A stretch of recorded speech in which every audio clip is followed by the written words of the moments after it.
जय श्री राधे। पूज्य श्री सद्गुरुदेव भगवान के चरणों में प्रणाम।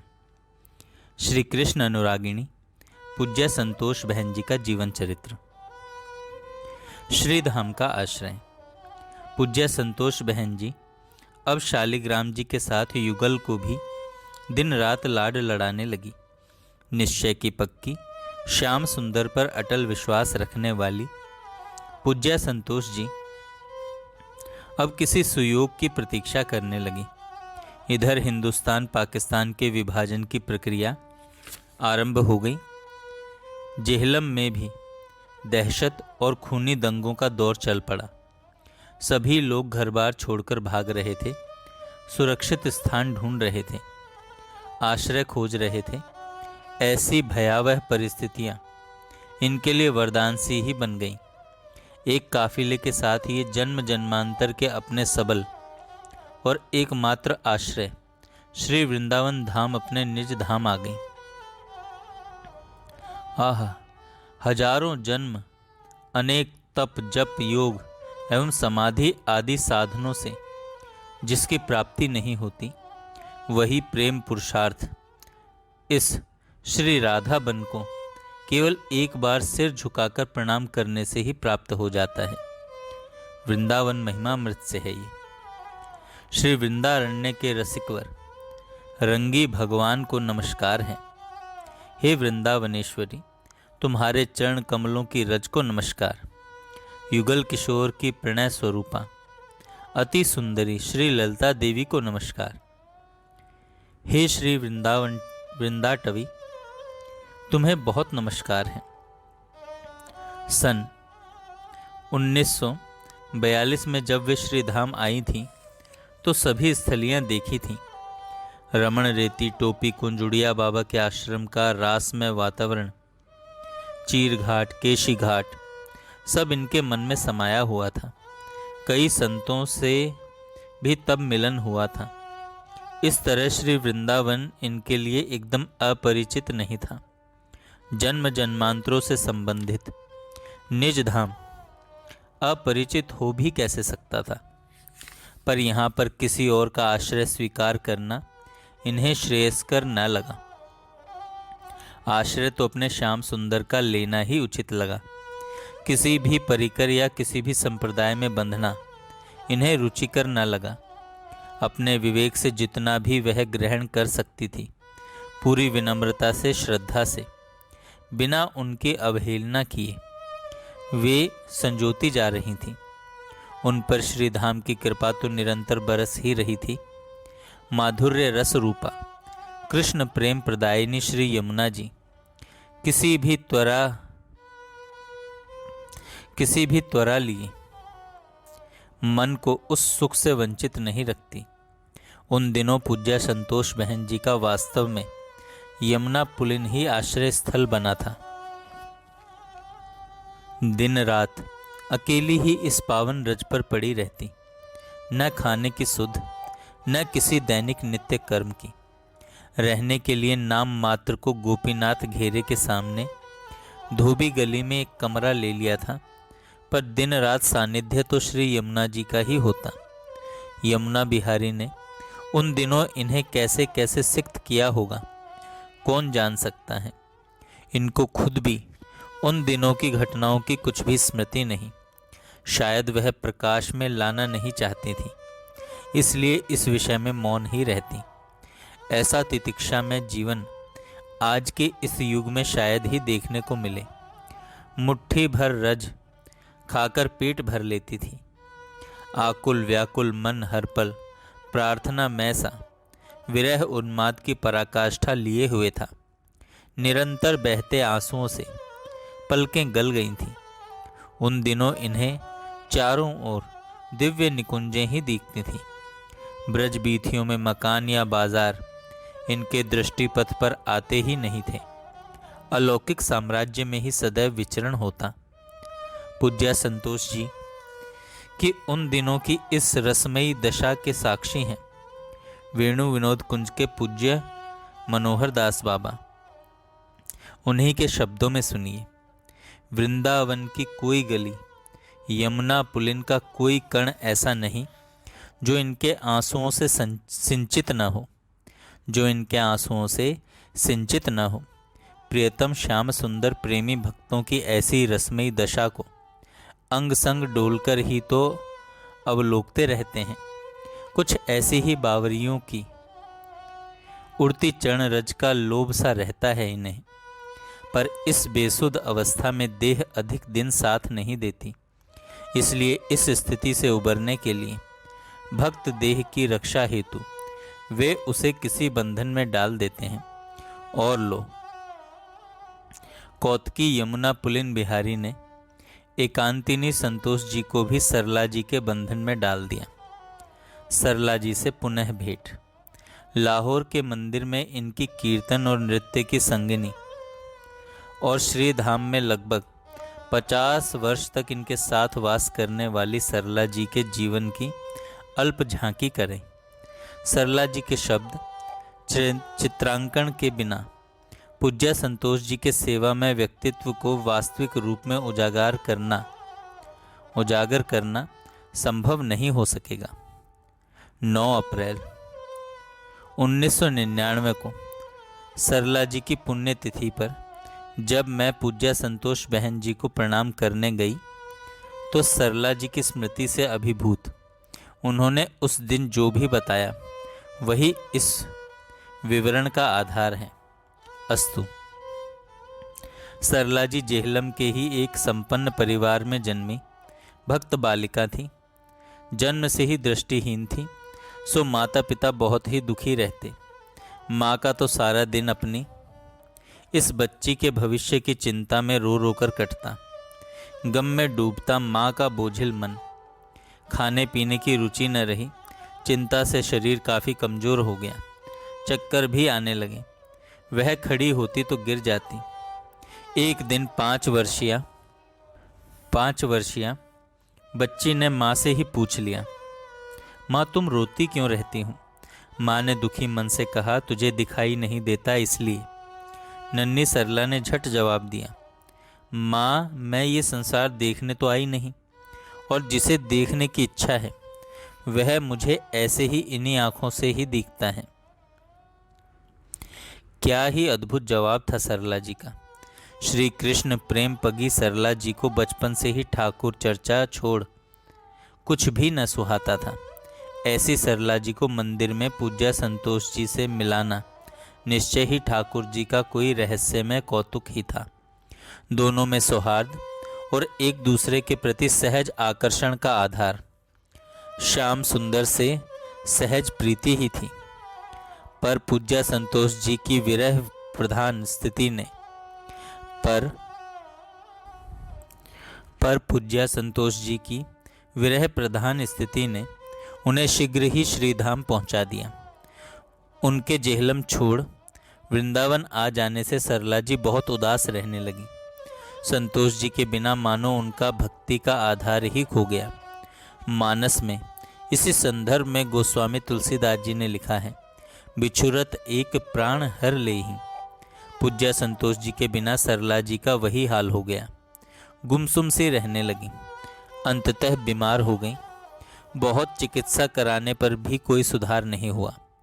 डॉक्टर ने भी इनकी स्थिति देख स्पष्ट शब्दों में कह दिया, बच्ची की जिंदगी चाहते हैं तो इसकी रुचि अनुसार वृंदावन ही ले जाइए। इनकी प्राण रक्षा हेतु माता पिता इन्हें श्री वृंदावन धाम ले आए। इन्हें संतोष जी के मिल जाने का पूरा भरोसा था, पर जिन्हें ये मंदिरों में धर्मशालाओं में ढूंढ रहे थे वे तो अपनी बेसुधी में दिन रात यमुना पुलिन पर पड़ी रहती। श्री संतोष जी की खोज में दिन पर दिन बीतने लगे। पिता चिंतित से सरला जी को वापस चलने को कहते। श्रीधाम से वापस जाना सरला जी के लिए दुखदाई ही नहीं, असंभव सा था। कोई और व्यक्ति भी दृष्टिहीन किशोरी का उत्तरदायित्व संभालने को तैयार नहीं हुआ। बहुत पैसा देने पर भी किसी विश्वस्त व्यक्ति की व्यवस्था न हो पाने से माता पिता अपनी लाडली बच्ची के लिए बहुत सोच में पड़ गए। अंततः भरे मन से बेटी को साथ ले वापस जाना ही उन्हें श्रेयस्कर लगा। जिस दिन शाम को वापस जाना था उसी दिन सुबह ठाकुर जी ने उसी धर्मशाला में रह रही एक बंगाली विधवा वृद्धा को आरती के समय ऐसी प्रेरणा दी कि वह खुद ही इन्हें रखने की पूरी जिम्मेदारी लेने को तैयार हो गई। सरला जी को तो संतोष जी के मिलने का पूरा विश्वास था ही। इस तरह अपनी लाडली सरला को श्रीधाम के आश्रय पर छोड़ भरे मन से माता पिता वापस चले गए। कुछ महीनों बाद पूज्य संतोष जी एक गली से जा रही थी कि एक चिर परिचित स्वर सुनकर चौंक गई। अपनी बेसुधी से उबर जो सिर ऊपर उठाया तो देखा सामने ही जेहलम के मंदिर में हारमोनियम पर उन्मुक्त स्वर से पद गाने वाली उनकी सखी सरला एक वृद्धा का हाथ थामे अपने उसी सरस उन्मुक्त स्वर से कुछ गाती जा रही है। सुखद आश्चर्य में डूबी पूज्य संतोष बहन जी ने झट जाकर सरला जी का हाथ अपने हाथ में ले लिया और उस वक्त का थामा हाथ 50 वर्ष तक उनके वृंदावन वास के समय उन्होंने उसी मजबूती से थामे रखा। उनको साथ लिए लिए ही उन्होंने मंदिरों में देव दर्शन किए, संतों को प्रणाम करने गई, स्थलियों पर बैठ लीला चिंतन किया, गलियों में नृत्य किया। श्री बिहारी जी दर्शन करने जाती तो लोग दृष्टिहीन सरला को लक्ष्य कर पूछ बैठते, आप भीड़ में रोज बिहारी जी क्यों चली आती हैं? कुछ देख तो सकती नहीं। वह भी अपनी लटक में झूमते हुए कहती, बिहारी जी तो मुझे देख लेते हैं। वस्तुतः सरला जी तो प्रज्ञा चक्षु थी, उनका हाथ थामने वाली भी उतनी ही समर्थ थी। शायद इसलिए सरला जी सच में ही ठाकुर जी के दर्शन कर रही होती। अक्सर ही वह बिहारी जी के वस्त्रों का रंग, श्रृंगार, वर्णन बिल्कुल ठीक ठीक बता देती। सरला जी का हाथ थामे वृंदावन की गलियों में विचरती पूज्य संतोष जी सबकी श्रद्धेया थी। कथा में बैठी निर्मल हृदया सरला जी बाल सुलभ चेष्टाएं करती। कृष्ण कथा सुन ताली बजाकर हर्ष मग्न होती। इधर पूज्य संतोष गहन गंभीरता में डूबी हुई होती। तत्वतः दोनों ही उसी रस सागर में डूबी रहती। एक बार रास में जाते हुए सरला जी पूज्य संतोष बहन जी को पीछे की ओर खींचने लगी। पूज्य संतोष जी अचंभित सी थोड़ी खींचकर बोली, सरला तू जल्दी क्यों नहीं चलती? पीछे क्या है? सरल चित्त सरला जी ने सहज ही जवाब दिया, मैं क्या करूं? तुम उधर आगे खींचती हो और ठाकुर इधर। ये प्रसंग सुनाते हुए पूज्या बहन जी ने कहा था, मुनिया सरला जी परम संत थी और मैं सोच रही थी उस परम संत को जिस सुदृढ़ सबल आश्रय में ठाकुर जी ने रखा वह पूज्य संतोष बहन जी कैसी संत हैं।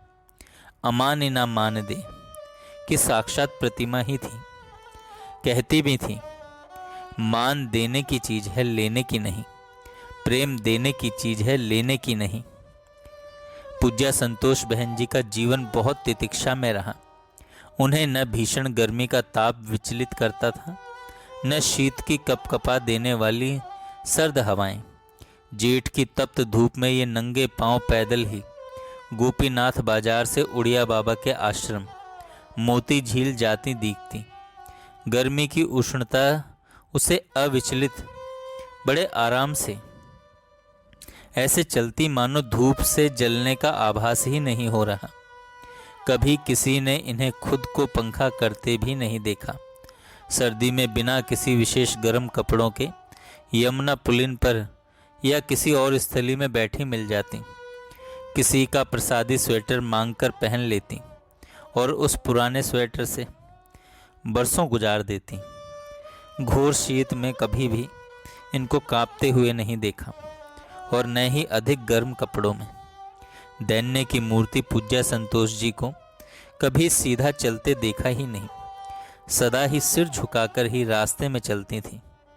इस पर भी अगर राह चलते किसी ने इन्हें प्रणाम कर दिया तो वे उसी जगह धूल मिट्टी में ही बैठ जाती, जमीन पर सिर टिका प्रणाम करती और बहुत देर तक वहीं बैठी रहती।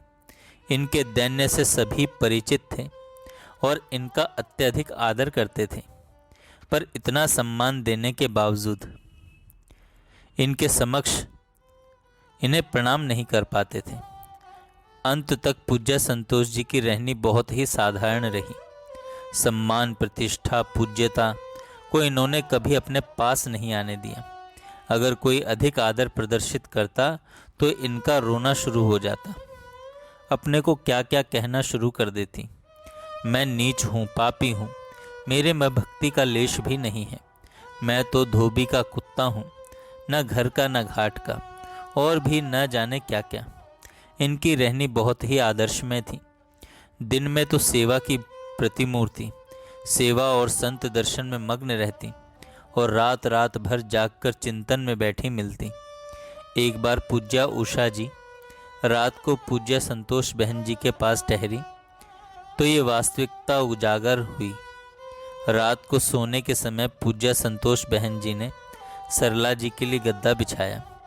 पास ही पूज्या उषा जी के लिए और अपने लिए भी। सरला जी तो सो गई, पर ये सोने का अभिनय करती लेट तो गई। थोड़ी देर बाद ही स्वभाववश इन्होंने अपनी बोरी उठाई और नाली के पास जाकर बिछाई। दीवार का सहारा ले उकड़ू सी बैठ गई। नैन स्थिर, आकुल व्याकुल सी देह मानो किसी की प्रतीक्षा में डूबी हो। और जब भी पूज्या उषा जी ने सिर उठाकर देखा तो इन्हें ऐसे ही बैठे पाया। पूज्या उषा जी मन ही मन इन्हें प्रणाम करती रहीं। आहा, साधक की आदर्श जीवनी की प्रस्तुति। स्वरूपा पूज्या संतोष बहन जी अक्सर वे बोरी पर ही बैठती थी।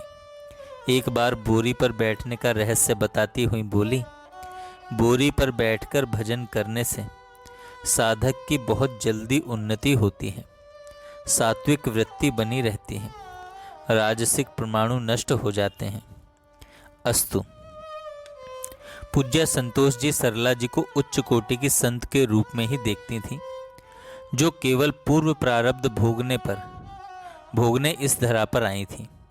उन्होंने इसी भाव से उनकी दिन रात इनकी प्राणपण से सेवा की। सरला जी को अच्छी से अच्छी चीज खाने को देती, गाय की रोटी भी घी से चुपड़ कर रखती और आप अपने लिए 2 मोटे टिक्कड़ से बना लेती।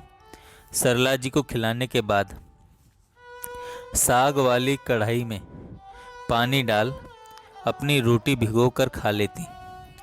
सरला जी को अच्छी से अच्छी कोमल से कोमल साड़ी पहनाती, पर आप वही मोटी खादी की श्वेत धोती, नींबू के छिलके उबाल कर प्रीतिपूर्वक सरला जी के केश धोती, तेल लगाकर केश संवारती और आप शायद 2-4 दिन बाद कभी यूं ही केश समेट लेती।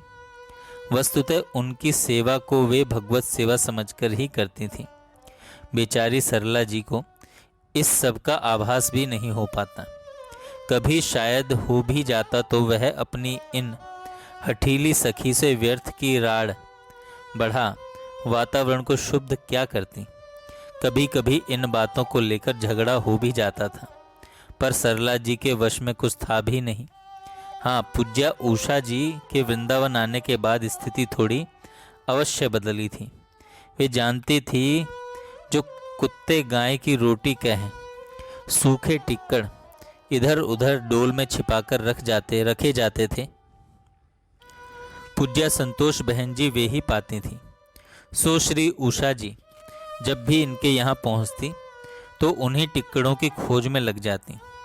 उनकी पैनी निगाहें किसी न किसी डोल में छिपे वह मोटे टिक्कड़ ढूंढ ही निकालती और छीना झपटी शुरू हो जाती। उषा जी टिक्कड़ लेकर ही मानती। वास्तव में उन दिनों श्री उषा जी का संतोष बहन जी के हाथों से बनाए उन टिक्कड़ों से कण लेने का नियम सा ही था। आखिर वृंदावन आने पर सर्वप्रथम उन्हें ये ही तो मिली थी। श्री उषा जी की पूज्य संतोष जी के लिए अपरिमित श्रद्धा रही। श्री उषा जी की पूज्य संतोष जी के लिए अपरिमित श्रद्धा रही। वे कहती भी थी कि मुझे तो वृंदावन में इनका पल्ला पकड़ इनके पीछे पीछे चलना अच्छा लगता है। वस्तुतः पूज्य संतोष बहन जी की गरिमा ही ऐसी थी। सभी बड़े बड़े संत इनसे बहुत ही प्रेम करते थे।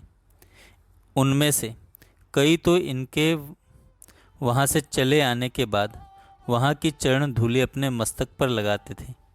पूछने पर कहते, ये गोपी है गोपी। जय श्री राधे। जय श्री राधे। पूज्य श्री सद्गुरुदेव भगवान के चरणों में प्रणाम। श्री कृष्ण अनुरागिणी पूज्य संतोष बहन जी का जीवन चरित्र। श्री धाम का आश्रय।